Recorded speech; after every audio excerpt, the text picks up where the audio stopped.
Hi, my name is John, and welcome to How It's Played, featuring Forbidden Island. Today, we are going to be exploring this island, where a band of adventurers are coming to explore the lands for hidden treasure. Unfortunately, the island is a trap, and it causes itself to go underwater while the survivors are on top of it. It's a challenge to fight time and see if you can get the treasures before the island sinks. Let's see how it's played. This is the basic setup for the game.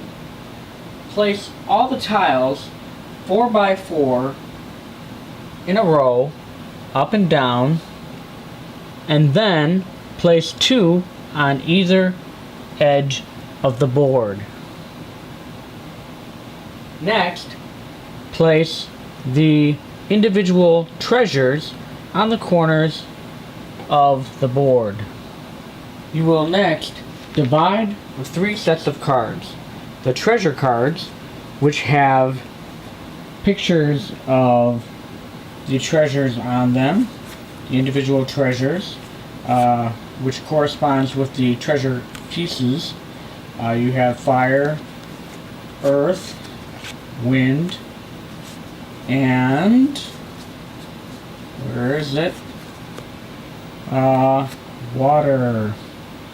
Also in the treasure deck are special cards such as sandbags and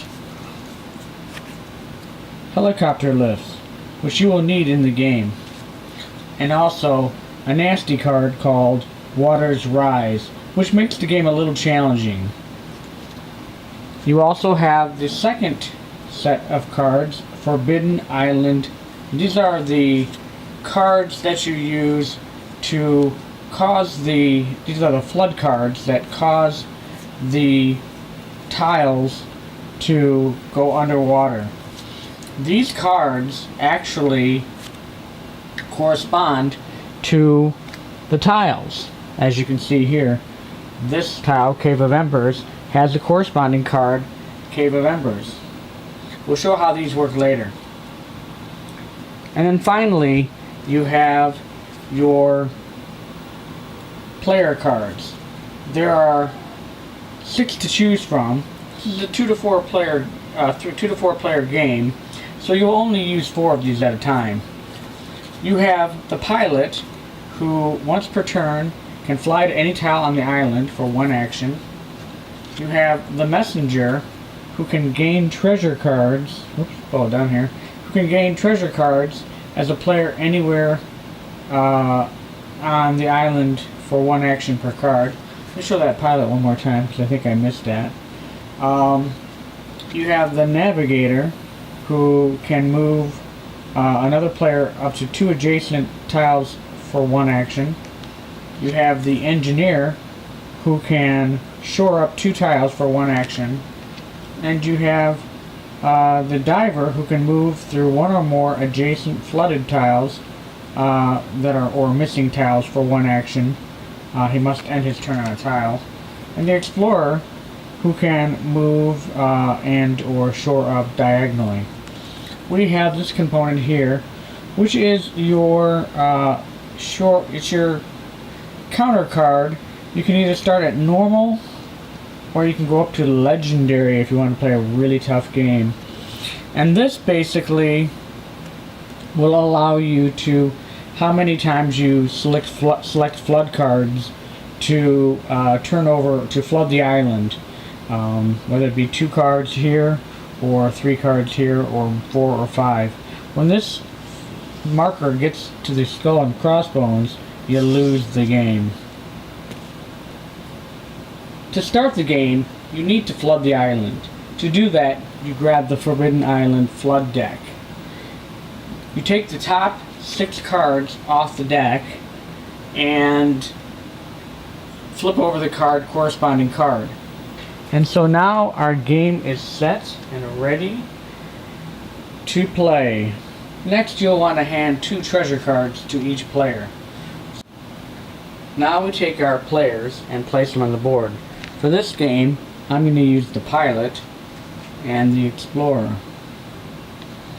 The pilot goes on the corresponding tile that has the image of the pilot, the blue symbol, and the explorer goes on the copper gate, which has the image of the green token.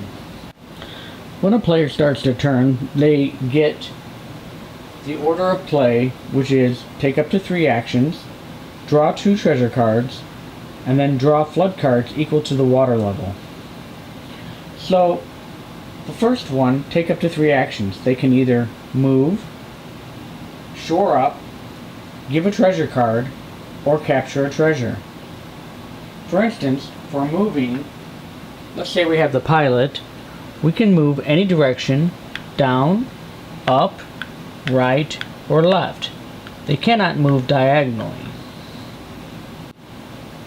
Or, a player can shore up the island.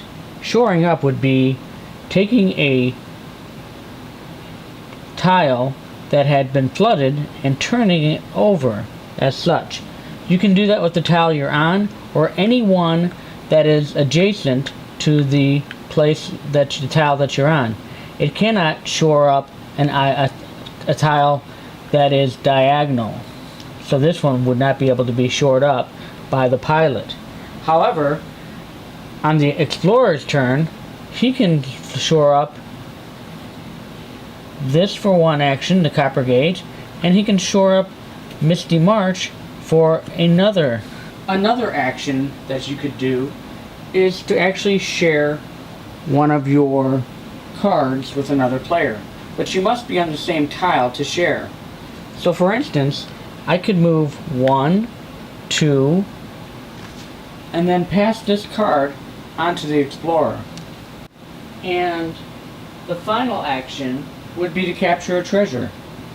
If the explorer had 3 of the wind cards, and the pilot passed him a 4th one, he would now have 4 wind cards, or lion cards. Then, if he can get to, on his turn, a tile with a symbol of that wind token, he can then trade in these 4 cards in order to capture a treasure. So for instance, he has 4 treasure cards of the same wind or the lion, and on his turn he can move 1, 2, and then as an action he can turn in these 4 cards to get that token, which he will place by his side. And so next, you would draw 2 treasure cards.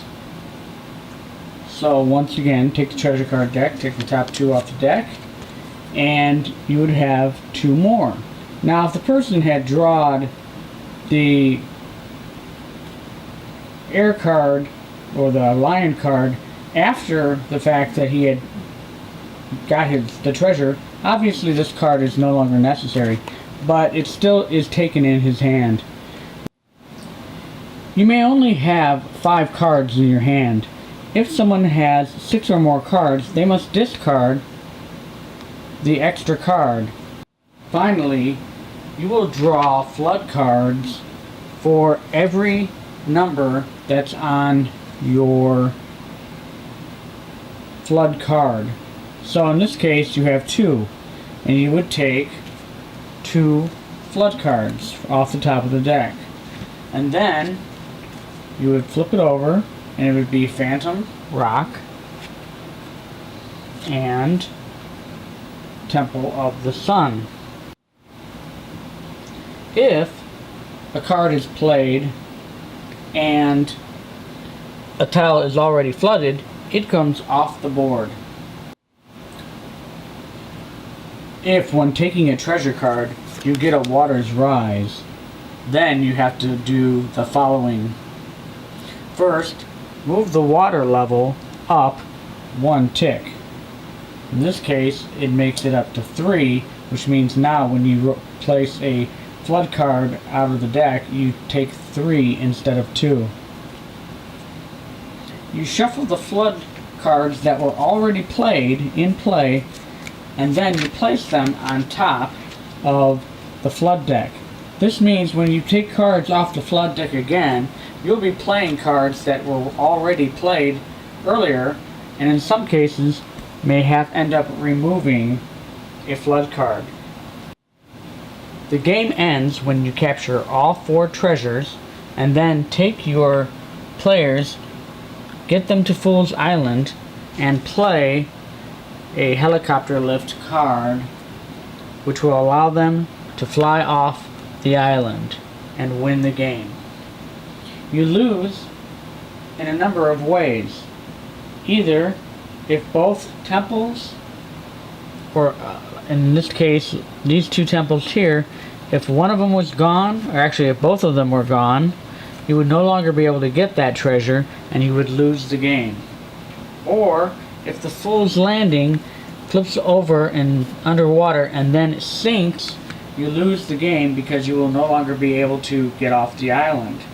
Or if a player is on an island tile that sinks, let's just try this one here, and it sinks and it's gone, and he has nowhere to swim to get to another island. In other words, you would swim by going to the adjacent tile if you could. And if the water level, the game will end as well if the water level reaches all the way up to here, which is insane, and hits the skull and crossbones, then you would lose the game there as well.